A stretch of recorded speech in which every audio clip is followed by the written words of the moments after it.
O livro proibido de Jó. Uma revelação oculta. E se a história de Jó que conhecemos fosse apenas o começo? E se existisse outro relato, um que nos leva mais profundamente por suas provações, sua fé e sua vitória final? Conheça o Testamento de Jó, um texto envolto em mistério e controvérsia, um relato proibido que expande uma das histórias mais profundas da Bíblia. Por que foi excluído da Bíblia? Era ousado demais, místico demais, ou desafiava as estruturas teológicas de seu tempo? Esta não é uma narrativa comum. O Testamento de Jó não é apenas um reconto de sofrimento e restauração, mas uma odisseia espiritual repleta de visões celestiais, batalhas divinas e atos de fé inimagináveis. Afirma revelar verdades ocultas sobre Deus, os reinos celestiais e a retidão inabalável de Jó. Imagine descobrir um manuscrito escondido nas sombras da história antiga, suas páginas ecoando com segredos que foram suprimidos por séculos. Encontrado nos idiomas grego e eslavônico, este texto oferece um olhar sem paralelo sobre a vida de Jó, sua fé extraordinária, seus encontros sobrenaturais e até os momentos de triunfo que o livro canônico de Jó deixa intocados. Mas há mais. Você sabia que a história de Jó está enraizada em um lugar real? Sua terra natal, Uz, acredita-se estar localizada no coração do antigo Oriente Próximo, e o Testamento de Jó oferece pistas intrigantes sobre a geografia, cultura e batalhas espirituais de seu tempo. Quanto tempo durou seu sofrimento e o que realmente aconteceu durante aqueles dias de tormento? Esta não é apenas uma história, é uma jornada através de uma das narrativas de fé mais cativantes já contadas.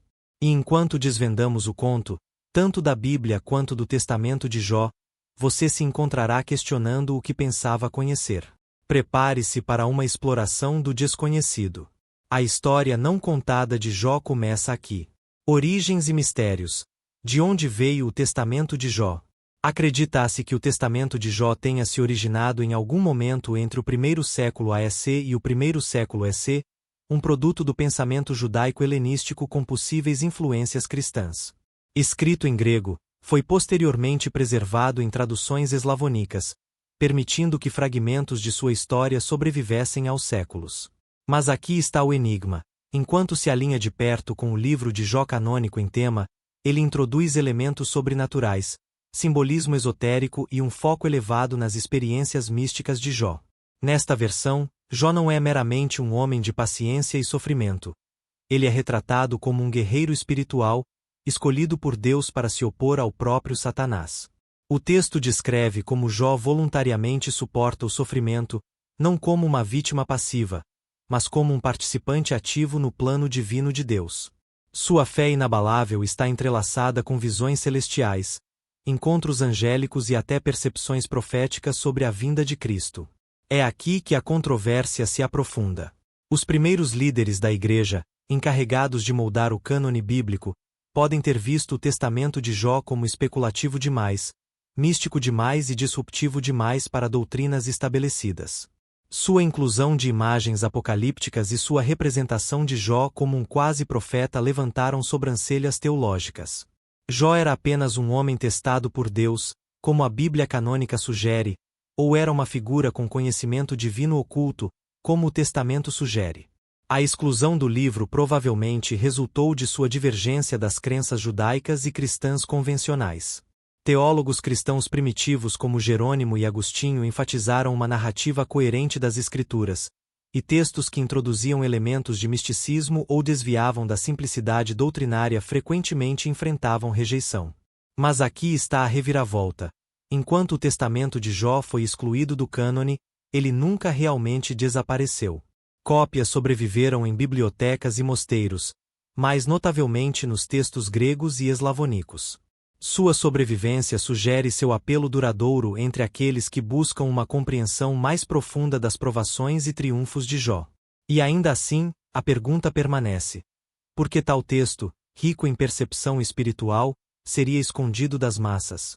Foi suprimido porque oferecia uma perspectiva desafiadora demais para a igreja primitiva conciliar, ou continha verdades profundas demais para sua época? Localização geográfica e contexto histórico. Quando pensamos em Jó, nossas mentes muitas vezes são atraídas para seu imenso sofrimento, fé inabalável e restauração final. Mas uma pergunta persistente permanece: onde exatamente esta extraordinária história aconteceu?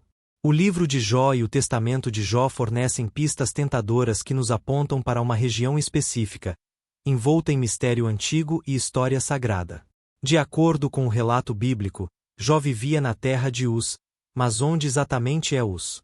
Embora sua localização precisa tenha sido debatida por séculos, a maioria dos estudiosos acredita que estava em algum lugar perto de Edom, uma região que se estende entre o sul da Jordânia moderna e partes do noroeste da Arábia. Em Gênesis capítulo 10, versículo 23, Uz é mencionado como descendente de Arão, sugerindo uma conexão com os arameus e seu território no Antigo Oriente Próximo. O testamento de Jó fornece mais pistas, descrevendo a terra natal de Jó como próxima ao Mar Vermelho, um detalhe que o coloca mais perto da Península Arábica. Isso se alinha com tradições históricas que situam-os dentro de um cruzamento de rotas comerciais, cercado por deserto, mas ao alcance de terras férteis. Imagine a casa de Jó, um terreno acidentado pontilhado de terras de pastagem para seus imensos rebanhos, caravanas serpenteando por rotas comerciais empoeiradas, e um céu frequentemente pintado de carmesim pelo sol poente. Uma teoria convincente liga Uz à região moderna de Al-Bed, na Arábia Saudita. Esta área está impregnada de lendas locais sobre Jó, incluindo ruínas antigas e poços que os habitantes atribuem ao patriarca bíblico. Esses locais, embora especulativos, atraem peregrinos e estudiosos ansiosos para caminhar na sombra do legado de Jó. Mas por que o cenário importa? Ele dá peso e realidade às provações de Jó. Jó não era uma figura abstrata. Ele viveu, respirou e suportou em um mundo enraizado na história e geografia. Sua história não é apenas teológica, é profundamente humana, ligada a uma terra que testemunhou sua fé e perseverança. No livro de Jó e no testamento de Jó, a geografia serve como mais do que um pano de fundo. Simboliza o isolamento e a resiliência de Jó. Nesta terra desolada, a riqueza e o status de Jó o destacavam, mas é a mesma terra onde ele perderia tudo. O deserto aberto espelha sua desolação, enquanto seus vastos horizontes refletem sua restauração final e o alcance ilimitado da graça de Deus. Mas aqui está algo a considerar. O sofrimento de Jó poderia ter ecoado mais alto em um ambiente tão implacável. O deserto, frequentemente retratado como um lugar de teste nas Escrituras, torna-se uma tela para a fé inabalável de Jó. Assim como os israelitas vagaram no deserto e Jesus jejuou no deserto, a história de Jó se desenrola em um cenário que exige resistência e confiança em Deus. E quanto à duração do sofrimento de Jó? O testamento de Jó expande sobre isso, sugerindo que suas provações duraram 7 anos. Isso contrasta com o relato bíblico, que não especifica um período de tempo, mas dá a impressão de agonia prolongada. 7 anos, um número simbólico de completude, enfatiza a extensão total do teste de Jó. Pense nisso. Suportar a perda de família, riqueza e saúde por quase uma década em uma terra dura e estéril, com apenas a fé para sustentá-lo. O que isso significa para nós? O cenário de Jó nos lembra que a fé não está limitada por localização ou circunstância. Seja nos desertos de Uz ou nas tempestades da vida que enfrentamos hoje, a presença de Deus é imutável. Onde você acha que a história de Jó ressoa mais? Nas ruínas antigas da Arábia, nas palavras da Escritura, ou talvez em sua própria vida, onde você enfrentou provações que testaram sua fé? A vida próspera de Jó. Antes das provações que moldariam seu legado como um símbolo de perseverança, a vida de Jó era um retrato de prosperidade, reverência e integridade moral. Tanto o livro de Jó quanto o testamento de Jó pintam uma imagem vívida de um homem cujas bênçãos pareciam ilimitadas, um homem favorecido por Deus e admirado por aqueles ao seu redor. Mas como essa prosperidade e retidão moldaram o fundamento para o que estava por vir? No livro de Jó, somos apresentados a um homem descrito como íntegro e reto, como lemos em Jó capítulo 1, versículo 1. Era homem íntegro e reto, temente a Deus e que se desviava do mal. O caráter de Jó era a base de sua vida, uma vida marcada tanto pelo favor divino quanto pela devoção inabalável. Ele era um patriarca de imensa riqueza, suas posses listadas em números impressionantes. 7.000 ovelhas, 3.000 camelôs, 500 juntas de bois e 500 jumentas, junto com um vasto número de servos. O patrimônio de Jó era tão grande que ele era considerado o maior de todos os homens do Oriente, como vemos em Jó capítulo 1, versículo 3. O testamento de Jó, embora ecoando esses detalhes, acrescenta outra camada à reputação de Jó. Enfatiza sua generosidade e devoção a Deus, retratando-o como um homem que usava sua riqueza não para autoindulgência, mas para serviço. Jó é descrito como construindo casas para o sem-teto, provendo para viúvas e órfãos, e até libertando escravos. Ele via sua riqueza como uma mordomia confiada a ele por Deus. Imagine a vida de Jó nesse tempo: rebanhos pastando em pastagens ondulantes, caravanas de camelôs carregando mercadorias através de rotas comerciais, e uma casa pulsando com vida e atividade. No entanto, em meio a essa abundância, o coração de Jó permanecia humilde. Ele oferecia sacrifícios por seus filhos regularmente, dizendo: talvez meus filhos tenham pecado e blasfemado contra Deus em seus corações, como vemos em Jó capítulo 1, versículo 5. Este ato revela a profundidade da reverência de Jó e seu papel como líder espiritual para sua família. Mas a retidão de Jó não era apenas sobre rituais ou caridade, era um modo de vida. O testamento de Jó relata como Jó frequentemente sentava-se em oração e jejum, buscando a sabedoria de Deus. Ele via sua riqueza como um meio de glorificar a Deus, não como uma fonte de orgulho pessoal. Ele incorporava o princípio encontrado mais tarde nas Escrituras: a quem muito é dado, muito será exigido, como diz Lucas capítulo 12, versículo 48. De muitas maneiras, a prosperidade e a retidão de Jó prepararam o palco para o contraste dramático de suas provações. É uma coisa suportar dificuldades quando a vida já é difícil, mas perder tudo quando você tem tudo. Esse é o teste que revelaria a profundidade da fé de Jó. O que podemos aprender com este início próspero? Ele nos lembra que as bênçãos não são um ponto final, mas um ponto de partida, um chamado para glorificar a Deus e servir aos outros. A vida de Jó nos desafia a perguntar como estamos usando os recursos, talentos e oportunidades que Deus nos deu. Estamos nos apegando a eles por segurança, ou estamos oferecendo-os de volta a Deus em confiança e gratidão? A retidão de Jó também nos lembra que a fidelidade na prosperidade pode ser tão desafiadora quanto a fidelidade na adversidade. O sucesso pode nos tentar a confiar em nossa própria força, mas o exemplo de Jó nos mostra como permanecer enraizados na humildade e reverência. Ao refletirmos sobre o início próspero de Jó, consideremos isto: o que aconteceria se tudo em que você confiava fosse repentinamente tirado? Sua fé poderia sustentá-lo como sustentou Jó? Testes cósmicos: Deus, Satanás e Jó. Imagine isto: um homem conhecido por sua fé inabalável e bênçãos extraordinárias de repente se torna o alvo de uma aposta cósmica. Em um momento, os céus mudam seu foco para Jó, um homem cuja retidão se torna o palco para um teste divino como nenhum outro. As provações de Jó começam não no reino terreno, mas nas cortes do céu, onde as forças do bem e do mal colidem. O livro de Jó revela este drama cósmico em seu primeiro capítulo. A cena se abre com uma reunião dos filhos de Deus, seres celestiais apresentando-se diante do Senhor.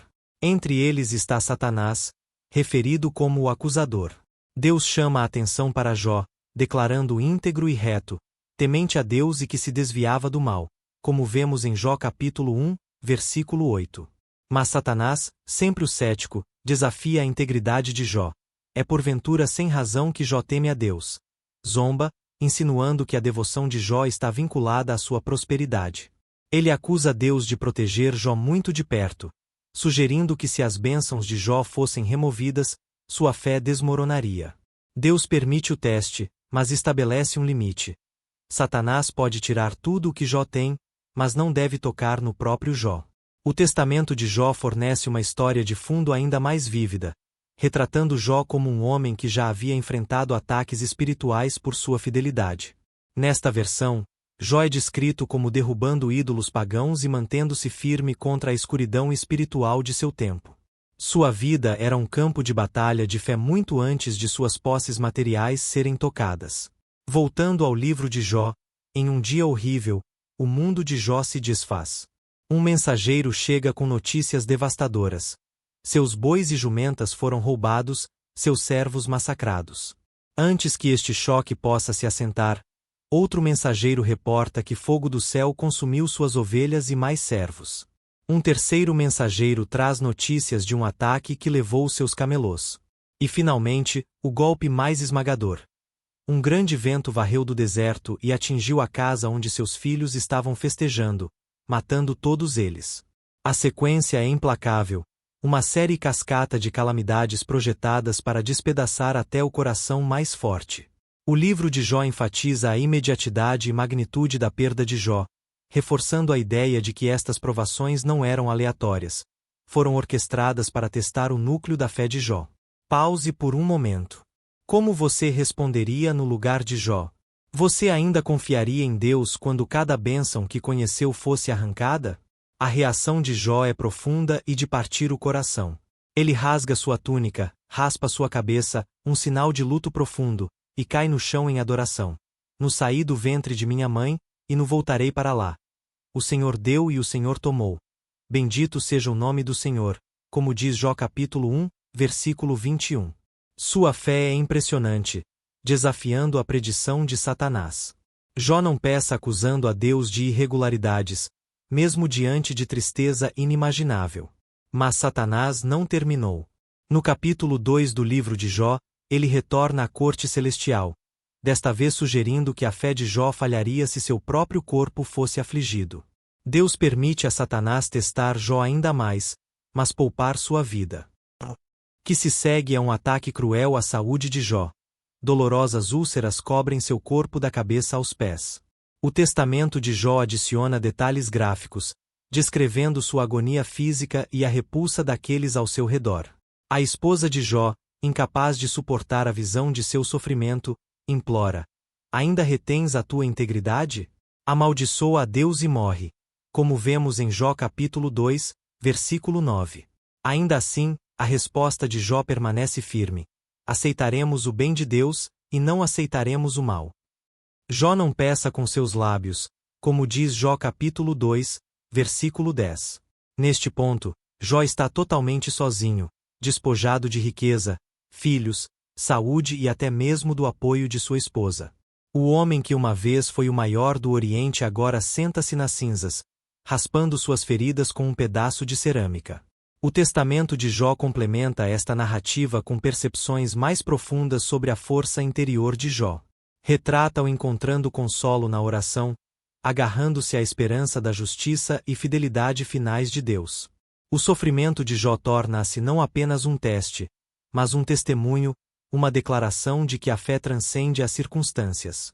O sofrimento de Jó é uma das narrativas mais profundas da história bíblica, uma história que nos prende com sua intensidade e nos desafia com suas perguntas não respondidas. A duração do sofrimento de Jó.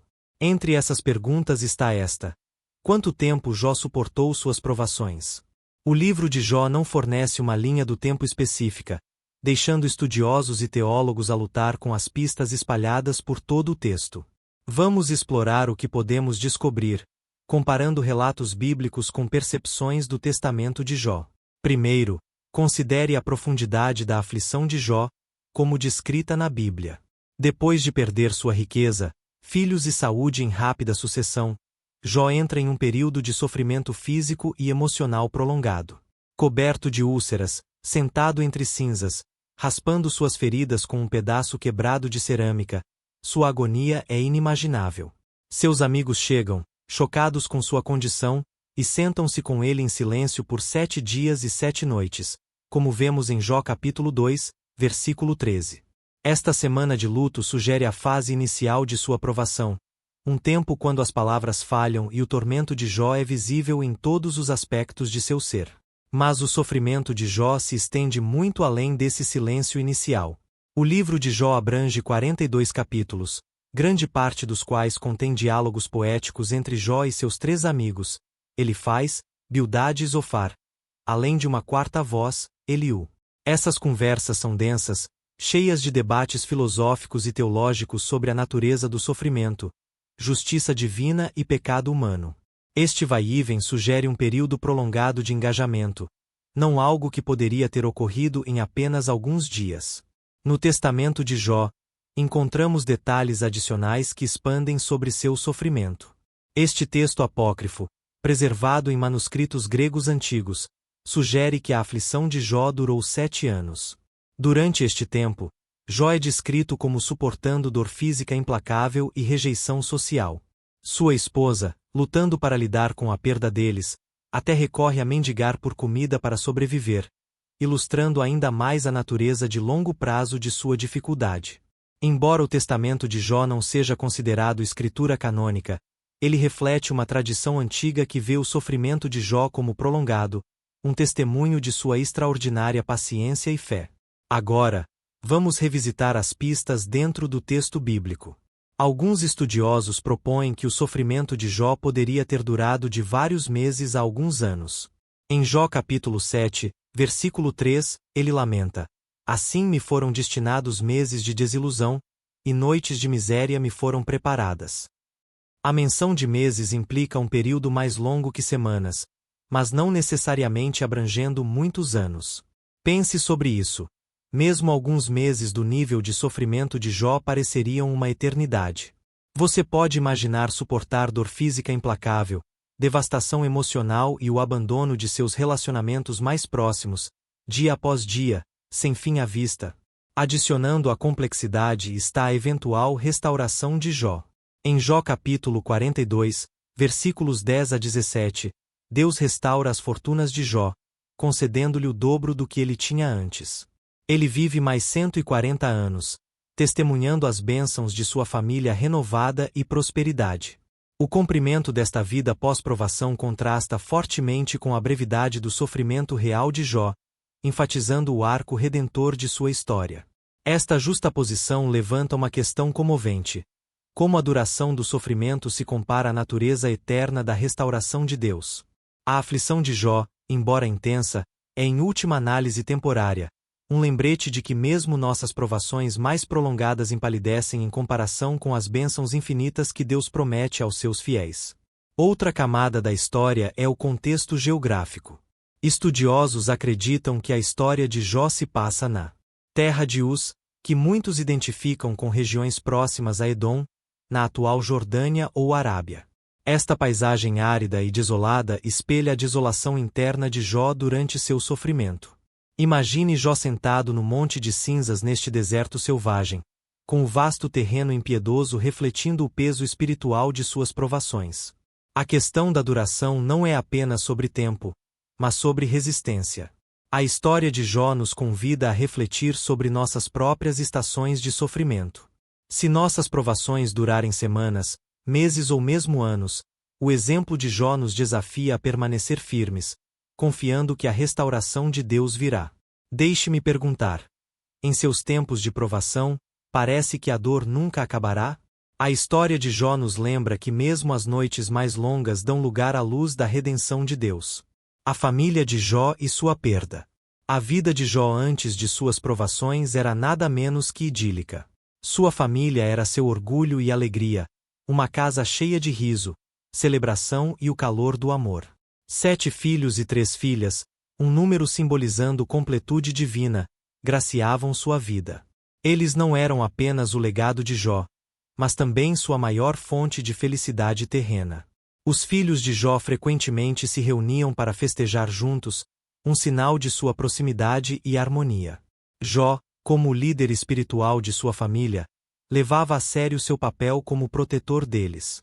O livro de Jó nos diz que ele se levantava cedo todas as manhãs para oferecer sacrifícios por seus filhos, dizendo: "Talvez meus filhos tenham pecado e blasfemado contra Deus em seus corações", como vemos em Jó capítulo 1, versículo 5. Este era o costume regular de Jó, um ato de intercessão que destacava seu amor e dedicação. Mas nenhuma quantidade de preparação poderia proteger Jó da calamidade que logo desceria. Em um dia fatídico, a vida de Jó foi virada de cabeça para baixo por uma série de mensageiros devastadores. Seus bois e jumentos foram roubados, seus servos foram mortos, e suas ovelhas foram consumidas pelo fogo. Mas o pior golpe veio com o relatório final. Teus filhos e tuas filhas estavam comendo e bebendo vinho na casa do irmão mais velho, quando de repente um grande vento veio do deserto e atingiu os 4 cantos da casa. Ela desabou sobre eles, e eles estão mortos, como lemos em Jó capítulo 1, versículos 18 e 19. Imagine o peso dessas palavras. A casa que antes ecoava com a alegria do riso de seus filhos agora estava reduzida a escombros e silêncio. A súbita perda, a obliteração de cada um de seus filhos, atingiu com a força de uma adaga no coração. Enquanto Jó chorava em silêncio, outra voz entrou na narrativa: sua esposa. Sua reação é uma das partes mais debatidas da história, revelando a crueza do luto humano. Ela exclama a Jó: ainda retens a tua integridade? Amaldiçoa a Deus e morre, como vemos em Jó capítulo 2, versículo 9. À primeira vista, suas palavras parecem duras, até cruéis. Mas vamos tirar um momento para entender sua perspectiva. A esposa de Jó era uma mãe, e assim como Jó, ela havia perdido todos os seus filhos em um instante. O peso físico, emocional e espiritual dessa perda a esmagou. Além da perda de seus filhos, ela também testemunhou seu marido, seu pilar de força, atingido por úlceras, sentado em miséria sobre um monte de cinzas. Suas palavras, embora amargas, provavelmente nasceram de um lugar de desespero. Em seu luto, ela pode ter visto a morte como a única fuga de seu sofrimento. Ela não podia compreender como Jó ainda poderia se agarrar à sua fé em um Deus que aparentemente permitiu que tal tragédia se desenrolasse. No entanto, a resposta de Jó foi medida, até terna. Tu falas como qualquer mulher insensata. Receberemos o bem de Deus e não receberíamos também o mal. Como vemos em Jó capítulo 2, versículo 10. Enquanto a esposa de Jó representa a voz da fragilidade humana, Jó permanece como um testemunho de resiliência e confiança em Deus, mesmo diante de dor incompreensível. O testamento de Jó oferece uma perspectiva expandida sobre as provações de Jó, incluindo o papel de sua esposa. Aqui, ela é retratada como uma participante mais ativa no sofrimento de Jó, assumindo a tarefa de trabalhar para sustentá-los após serem despojados de sua riqueza. Disse que ela implorou por pão para alimentar Jó, suportando humilhação e desprezo no processo. Uma cena poderosa do testamento de Jó relata como ela vendeu seu cabelo para comprar pão. Ao retornar para Jó, ela lamenta: não pude mais suportar teu sofrimento e a falta de comida, então fiz isso. Que a terra não se lembre da minha humilhação. Esta representação humaniza a esposa de Jó, mostrando-a não meramente como uma figura de amargura, mas como alguém lutando com sua humanidade em meio a circunstâncias devastadoras. A perda dos filhos de Jó não é apenas uma tragédia de números, é a extinção de potencial, alegria e legado. A Bíblia enfatiza que as mortes ocorreram enquanto os filhos estavam festejando juntos, um símbolo de sua unidade e amor. Familiar. Você pode imaginar caminhar pelas ruínas daquela casa? Os ecos de riso substituídos pelo silêncio assombroso da ausência? O luto de Jó não era apenas por vidas individuais perdidas, mas pela própria estrutura de sua família, despedaçada. A tragédia da família de Jó prepara o palco para uma das explorações mais profundas da fé na Bíblia. A confiança inabalável de Jó em Deus, em meio a esta perda, torna-se um testemunho do poder da crença, mesmo quando as circunstâncias desafiam a compreensão. No testamento de Jó, o arco de redenção é expandido, focando nas filhas de Jó na parte posterior de sua vida. Após as provações de Jó, suas filhas são descritas como recebendo dons espirituais especiais. Cássia recebe o dom do canto, Amaltia a habilidade de falar com sabedoria como os querubins, e Queren-Apou é dotada com uma fragrância angélica que traz paz àqueles ao seu redor. Esses dons simbolizam não apenas a restauração, mas a transformação, um lembrete de que as bênçãos de Deus frequentemente ultrapassam nossas expectações humanas. A Bíblia também destaca a significância das filhas de Jó de uma maneira mais silenciosa. Jó garante que elas recebam uma herança ao lado de seus irmãos, um ato de generosidade radical em uma sociedade patriarcal. Este detalhe sugere a compreensão mais profunda de Jó sobre a justiça e graça de Deus, que transcende as normas humanas. A perda de Jó e a forma como ele a processou oferece uma mensagem atemporal para aqueles que enfrentaram um luto inimaginável. Não se esquiva das profundezas da tristeza ou da crueza da emoção humana, mas também aponta para uma esperança que só pode vir de Deus. O que fazemos quando nosso mundo desmorona? Amaldiçoamos a escuridão, ou, como Jó, nos agarramos firmemente à verdade de que os planos de Deus são maiores do que podemos entender? A história da família de Jó, tanto sua trágica perda quanto eventual redenção, nos lembra que mesmo em nossos momentos mais quebrados, Deus está presente. Os debates com os amigos. Se houve um momento em que Jó poderia ter abandonado sua fé, foi nos longos e extenuantes debates com seus chamados amigos. Após o choque inicial das calamidades de Jó, a perda de sua riqueza, seus filhos e sua saúde, veio a segunda onda de provações, acusações e debates implacáveis. Esses diálogos, que abrangem de Jó capítulo 3 até Jó capítulo 31, estão entre as passagens mais profundas e assombrosas das Escrituras, mostrando o tumulto interior de Jó enquanto ele lutava com o próprio Deus e as palavras cortantes de seus amigos. Os três amigos de Jó, Elifaz, Bildade e Zofar, chegam com a intenção de confortá-lo. Por 7 dias eles se sentam em silêncio, pranteando com Jó e respeitando a profundidade de seu sofrimento. Mas quando Jó finalmente quebra o silêncio com um grito de desespero, amaldiçoando o dia de seu nascimento no capítulo 3 de Jó, o silêncio compassivo deles se dissolve em acusações acaloradas. À primeira vista, a abordagem dos amigos parece razoável. Eles argumentam a partir de uma crença comum da época: o sofrimento é resultado do pecado. Certamente, eles raciocinam: as calamidades de Jó devem derivar de algum delito oculto. Mas à medida que seus debates se desenrolam, a inadequação de seus argumentos torna-se dolorosamente clara. Elifaz, o primeiro a falar, começa gentilmente, mas logo intensifica sua repreensão, baseando-se em visões e experiência pessoal. Elifaz insiste que Jó deve se arrepender para restaurar suas fortunas. Pois quem, sendo inocente, já pereceu? Ou onde os justos foram destruídos? Como diz Jó capítulo 4, versículo 7. Elifaz enquadra seu argumento em torno da justiça divina, insinuando que o sofrimento de Jó prova sua culpa. No entanto, Jó, conhecendo seu coração, recusa-se a aceitar este raciocínio simplista. Sua resposta é um clamor por compreensão, uma súplica para que seus amigos verdadeiramente vejam sua dor, em vez de oferecer máximas vazias. Agora vocês também provaram não ser de ajuda. Vocês veem algo terrível e têm medo, como lemos em Jó capítulo 6, versículo 21. Bildade, menos paciente que Elifaz, oferece conselhos diretos e sem simpatia. Ele acusa Jó de falar falsamente sobre Deus e argumenta que os filhos de Jó devem ter perecido por causa de seu próprio pecado. Quando teus filhos pecaram contra ele, ele os entregou à penalidade de seu pecado, como vemos em Jó capítulo 8, versículo 4. As palavras de Bildade cortam fundo, não mostrando consideração pelo luto de Jó. No entanto, Jó responde com um dos seus lamentos mais comoventes. Como poderia um mero mortal provar sua inocência diante de Deus? Ainda que desejasse disputar com ele, não poderia responder-lhe uma vez em 1000. Diz Jó capítulo 9, versículos 2 e 3. Jó não alega perfeição, mas ele sabe que seu sofrimento não se alinha com o cálculo moral que seus amigos apresentam. Zofar, o mais abrasivo dos três, leva suas acusações ainda mais longe, condenando Jó abertamente e acusando-o de maldade oculta. Ó, como eu desejo que Deus falasse, que ele abrisse seus lábios contra ti, e te revelasse os segredos da sabedoria. Diz Jó capítulo 11, versículos 5 e 6.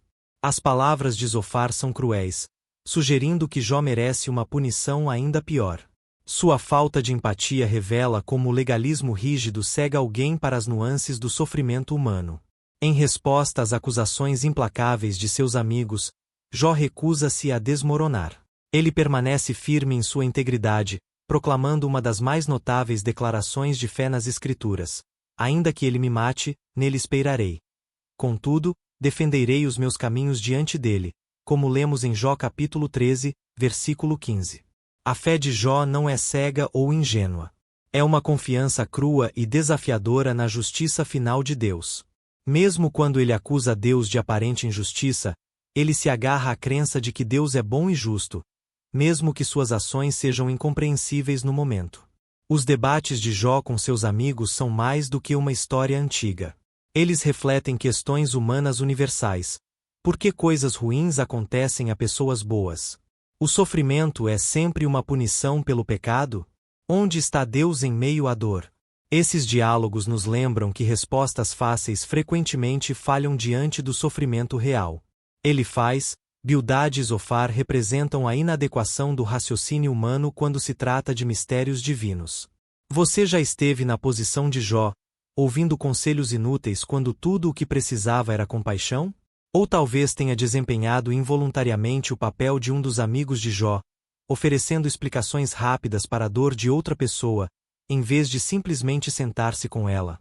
No testamento de Jó, esta parte da narrativa assume camadas adicionais. Enquanto a Bíblia se concentra nos diálogos de Jó com seus amigos, o testamento de Jó adiciona dimensões sobrenaturais envolvendo visitantes angélicos que reafirmam a retidão de Jó. Essas adições expandem a perspectiva cósmica das provações de Jó, enfatizando seu papel como um servo fiel em meio a batalhas celestiais. Uma diferença marcante é a inclusão de Satanás como um personagem direto no testamento de Jó. Esta versão destaca o sofrimento de Jó como parte de uma competição celestial, que é paralela, mas também intensifica o relato bíblico. À medida que os debates de Jó com seus amigos se desenrolam, o lamento anterior de sua esposa ressoa ao fundo. Seu desespero e amargura encontram ecos nas acusações dos amigos, lembrando-nos das diversas maneiras como as pessoas lidam com a tragédia. Enquanto a esposa de Jó via a morte como uma fuga, seus amigos viam o arrependimento como a única solução. Ambas as perspectivas, no entanto, ficam aquém de compreender o plano final de Deus. Através desses diálogos, Jó nos ensina o poder da perseverança e da luta honesta com Deus. Ele não suprime suas emoções ou finge ter todas as respostas.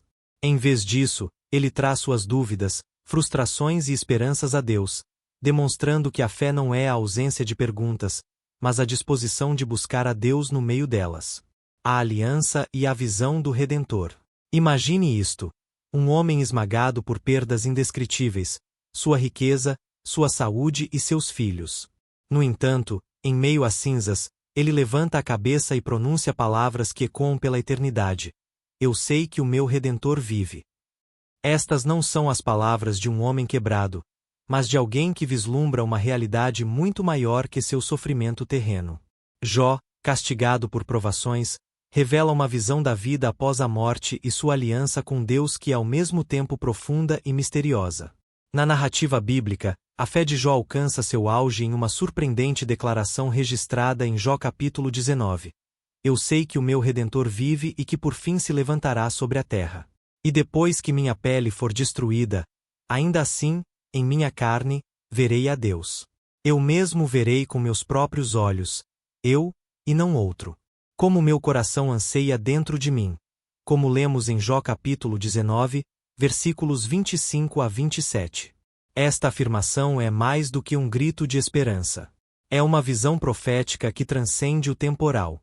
Para Jó, o Redentor não é meramente um advogado divino para seu sofrimento presente, mas uma figura que incorpora a justiça e restauração finais. Seu uso de Redentor reflete o conceito hebraico de Goel, um parente próximo responsável por resgatar e reivindicar membros da família. Neste contexto, o Redentor de Jó é ao mesmo tempo pessoal e cósmico, alguém que trará justiça não apenas para Jó, mas para toda a humanidade. Sua menção de ver Deus na carne é uma das primeiras referências bíblicas à ressurreição corporal, tornando a visão de Jó uma pedra angular para a teologia cristã. Mas de onde vem essa confiança? Como um homem despojado de tudo mantém tal esperança? O testamento de Jó enriquece esta visão, oferecendo uma narrativa expandida onde as provações de Jó assumem uma dimensão explicitamente cósmica. De acordo com este texto apócrifo, o sofrimento de Jó não é meramente um teste de fé, mas parte de uma aliança divina. Jó concorda voluntariamente em suportar provações como um testemunho de sua fé inabalável e para glorificar a Deus diante de testemunhas celestiais e terrenas. Neste texto, Jó é retratado como um homem profundamente sintonizado com o reino espiritual. Ele é visitado por anjos que revelam as apostas celestiais de seu sofrimento. Essas revelações não estão presentes na Bíblia canônica, mas adicionam camadas de significado à fé de Jó. O testamento de Jó enfatiza que as provações de Jó não são arbitrárias, mas servem a um propósito divino, que ele abraça plenamente. Este relato apócrifo também detalha a aliança de Jó com Deus, na qual ele promete sua fidelidade apesar de saber o imenso sofrimento que isso trará. Diferentemente do Jó bíblico, que questiona e debate, o Jó do Testamento aparece quase sereno em sua aceitação, consciente das recompensas eternas que o aguardam. Ambos os relatos, bíblico e apócrifo, convergem na esperança final de Jó, que seu Redentor o reivindicará e que ele verá Deus face a face.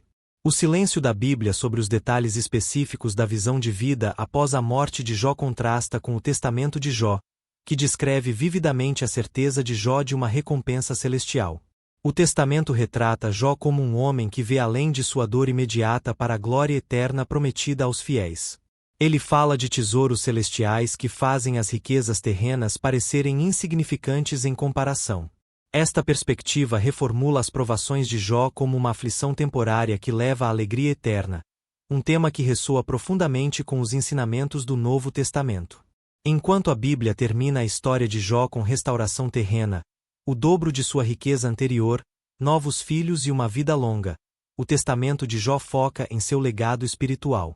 Enfatiza sua fé inabalável como uma aliança cumprida, um triunfo não apenas para Jó, mas para os propósitos de Deus. Neste relato, a aliança de Jó envolve um reconhecimento de que sua vida e sofrimento pertencem a Deus. É um lembrete de que a verdadeira fé frequentemente requer renunciar ao nosso entendimento e confiar no invisível. A visão de Jó de um Redentor e ressurreição corporal encontra seu cumprimento final no Novo Testamento. Jesus Cristo é o Redentor que Jó previu, aquele que se levanta sobre a terra e traz justiça eterna. Paulo ecoa a esperança de Jó quando escreve: pois o próprio Senhor descerá do céu com um brado, com a voz do arcanjo e com a trombeta de Deus, e os mortos em Cristo ressuscitarão primeiro, como diz 1 aos Tessalonicenses capítulo 4, versículo 16. A declaração de Jó no capítulo 19 prefigura esta redenção final, conectando a esperança do Antigo Testamento com o cumprimento do Novo Testamento. O que podemos aprender com a visão de Jó da vida após a morte e sua aliança com Deus? Sua história nos lembra que a fé não é sobre ter todas as respostas, mas sobre confiar naquele que tem. Quando a vida parece esmagadora, você já se perguntou onde colocar sua esperança? A confiança inabalável de Jó em seu Redentor nos desafia a olhar além de nossas circunstâncias e ancorar nossa fé nas promessas eternas de Deus. Restauração e legado. Imagine o momento em que a tempestade finalmente se dissipa e a voz do próprio Deus troveja do turbilhão, cortando através do sofrimento e silêncio de Jó. Depois de suportar provações inimagináveis, a vida de Jó toma um rumo dramático, não apenas em direção à cura, mas em direção a uma restauração tão profunda que ecoa como um testemunho da justiça e graça de Deus. Esta não é apenas um final feliz, é uma declaração divina sobre redenção, perseverança e as bênçãos que seguem a fé inabalável. Na Bíblia, Jó capítulos 38 a 41 cronificam um dos diálogos mais inspiradores nas Escrituras. Após um silêncio prolongado, Deus responde a Jó, não com explicações diretas, mas com perguntas que revelam sua sabedoria e poder infinitos. Onde estavas tu, quando eu lançava os fundamentos da terra? Dize-me, se tens entendimento, como vemos em Jó capítulo 38, versículo 4. Estas palavras lembram Jó, e a nós, que os mistérios da vida frequentemente transcendem o entendimento humano. A resposta de Deus não diminui o sofrimento de Jó, mas reorienta sua perspectiva, mostrando-lhe a vastidão da soberania de Deus. Diante de tal majestade esmagadora, Jó responde com humildade: na verdade falei do que não entendia. Coisas maravilhosas demais para mim, que eu não conhecia, como diz Jó capítulo 42, versículo 3. Aqui, a fé de Jó assume uma nova dimensão. Ele passa de questionar para confiar, de lamentar para reconhecer a sabedoria final de Deus. É um momento de restauração espiritual que prepara o cenário para suas bênçãos materiais. Em Jó capítulo 42, versículo 10, a narrativa pivota dramaticamente. Depois que Jó orou por seus amigos, o Senhor restaurou sua sorte e lhe deu em dobro o que tinha antes. Deixe isso penetrar. O dobro das bênçãos. Isso não é apenas sobre riqueza, é um testemunho da habilidade de Deus de trazer beleza das cinzas. Riqueza restaurada. O gado de Jó, ovelhas, camelôs, bois e jumentas, são todos dobrados em número. Sua prosperidade financeira e agrícola é inigualável, um sinal do favor tangível de Deus. Família renovada. Jó é abençoado com mais 10 filhos, 7 filhos e 3 filhas, simbolizando a continuação de seu legado. O que é impressionante é que as filhas são nomeadas, um detalhe incomum para textos antigos. Jemima, Késia e Queren-Apuk. A Bíblia nota sua extraordinária beleza e que elas receberam uma herança junto com seus irmãos, um raro reconhecimento de seu valor em uma sociedade patriarcal. Mas e quanto ao luto de Jó por seus filhos perdidos? A restauração não apaga sua dor passada, mas demonstra que as bênçãos de Deus podem coexistir com a memória da perda. É uma imagem nuançada de cura, uma que abraça tanto a tristeza quanto a alegria. O testamento de Jó adiciona camadas a esta história, retratando a restauração de Jó como mais do que material. Enfatiza a autoridade espiritual de Jó e o impacto duradouro de suas provações em sua família. Suas filhas, em particular, recebem dons divinos. Jemima recebe uma harpa mística que produz música celestial, Késia recebe um incensário que emite uma fragrância eterna, e Queren-Apuk é abençoada com uma visão especial que lhe permite ver no reino espiritual. Estes dons simbolizam a herança espiritual que a família de Jó ganha através de sua fidelidade. Em contraste com o foco da narrativa bíblica na riqueza de Jó, o testamento de Jó desloca a atenção para seu legado espiritual, destacando as recompensas eternas que vêm de suportar provações com fé. Um aspecto frequentemente negligenciado da restauração de Jó é o papel de sua esposa. Na Bíblia, ela é lembrada por suas palavras duras durante o sofrimento de Jó. Ainda retens a tua integridade? Amaldiçoa a Deus e morre, como vemos em Jó capítulo 2, versículo 9. Mas o que acontece com ela após a restauração de Jó? Enquanto a Bíblia permanece em silêncio, o testamento de Jó fornece um arco de redenção. Nesta versão, a esposa de Jó suporta suas próprias provações, trabalhando incansavelmente para sustentar seu marido durante sua doença. Suas lutas destacam o sofrimento compartilhado das famílias durante tempos de crise. No final do testamento, a esposa de Jó recebe sua própria porção de bênçãos, sugerindo que sua jornada, assim como a de Jó, leva à redenção. Este detalhe oferece uma visão mais compassiva de seu caráter, lembrando-nos que a fé é frequentemente uma jornada comunitária, não individual. A Bíblia conclui a história de Jó com um detalhe comovente.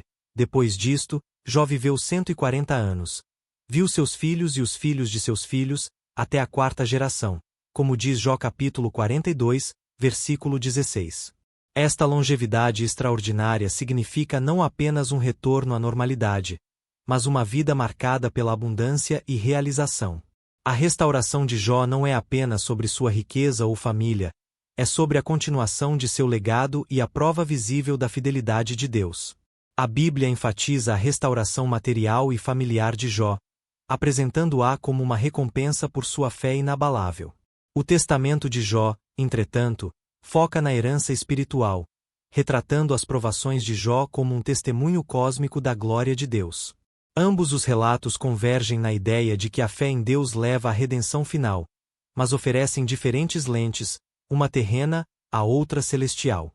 A história de Jó nos lembra que a restauração não significa apagar a dor, mas transformá-la. As bênçãos de Deus frequentemente vêm de maneiras que não esperamos, transformando nossas feridas mais profundas em testemunhos de sua fidelidade. Você já se sentiu como se as provações da vida o tivessem deixado quebrado além do reparo? A restauração de Jó é um poderoso lembrete de que Deus pode reconstruir o que parece perdido, frequentemente de maneiras que excedem nossa imaginação. A história de Jó ressoa hoje porque não adoça a realidade do sofrimento.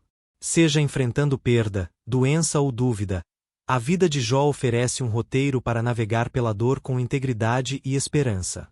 Sua jornada nos ensina a fazer as perguntas difíceis, a nos agarrar à fé mesmo quando as respostas não vêm, e a confiar em um Deus que redime todas as coisas em seu tempo. Você já enfrentou uma estação de perda ou incerteza? O legado de Jó nos lembra que nossa dor não é o fim da história. Como Jó, podemos nos agarrar à esperança de que a restauração, seja nesta vida ou na próxima, é sempre possível através da graça de Deus. O caráter de Deus revelado. No coração da história de Jó está o profundo e inspirador caráter de Deus. Seja abordando-a através da Bíblia ou do Testamento de Jó, a narrativa nos compele a considerar quem Deus é e como ele se relaciona com sua criação. No turbilhão do sofrimento de Jó, Deus permanece presente. Enquanto a versão bíblica destaca sua soberania e majestade, lembrando Jó e a nós da vastidão de sua sabedoria, o testamento de Jó retrata Deus como intimamente envolvido em uma batalha cósmica pela fé da humanidade. Ambas as perspectivas convergem em uma verdade central.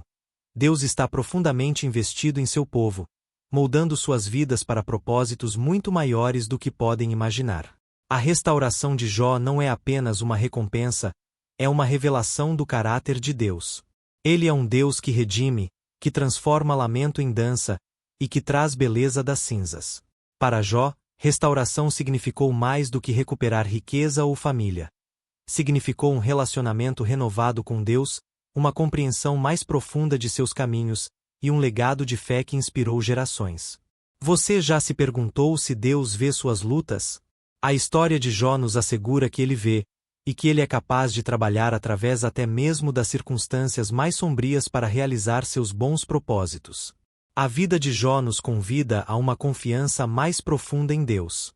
Ela nos desafia a ver além da dor imediata, a nos agarrar à fé diante da dúvida, e a descansar na certeza de que o amor e a justiça de Deus prevalecem. Seja através da honestidade crua da Bíblia ou da riqueza mística do testamento de Jó, a mensagem é clara. Deus está conosco, Ele é por nós, e Ele está tecendo nossas vidas em seu plano eterno. Conclusão.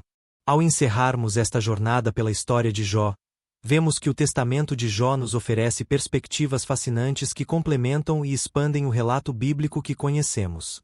Este texto, embora não faça parte do cânone bíblico, nos proporciona uma oportunidade de refletir mais profundamente sobre o significado do sofrimento, da fé inabalável e da restauração divina. 3 lições poderosas emergem desta história. Primeiro, nossa fé não é medida pela ausência de dificuldades, mas por nossa resposta a elas. Como Jó, somos chamados a confiar em Deus mesmo quando não entendemos seus caminhos. Segundo, o sofrimento, por mais doloroso que seja, não é a palavra final em nossa história. Deus é um Deus de restauração, capaz de transformar nossas maiores perdas em testemunhos de sua graça. Terceiro, nossa compreensão de Deus é sempre incompleta, mas isso não deve impedir nossa devoção a Ele. Ao refletir sobre esta história, pergunte a si mesmo: como você responde quando a vida não faz sentido?